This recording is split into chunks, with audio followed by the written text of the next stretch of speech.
আবার পুজোর নতুন জামা হলো। আমার তো পুজোর নতুন কোনো জামাই হয়নি। আমারও তো হয়নি, তাই তো এই জামাটা পরে আছে। আমিও এই পুরনো জামাটা পরে ঠাকুর দেখতে এসেছি। কি আর করবো, তা ঠাকুর দেখি তা।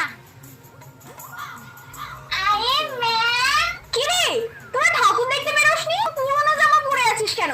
বাচ্চা মানুষ, কোথায় নতুন নতুন জামা পরবি? তোদেরই তো পুজো। আসলে আমাদের না জামা হয়নি। সে কি? আচ্ছা বেশ, তোরা আমার সাথে চল তো একটু। তা আয়, এটা তো জামার দোকান। এই দুটো বেশ ভালো লাগছে, যা এই দুটো পরে আয় তো। তো পরে আছে। মা, আমাদের কেমন লাগছে? বাহ, কি সুন্দর লাগছে তোদের দুজনকে। যা, এইটা আমি তোদেরকে পুজোয় উপহার দিলাম। এবার গিয়ে মন ভরে ঠাকুর দেখ, খুব সুন্দর লাগছে। ম্যাম, আপনি আমাদের স্কুলে না খাবার খেয়ে নেন।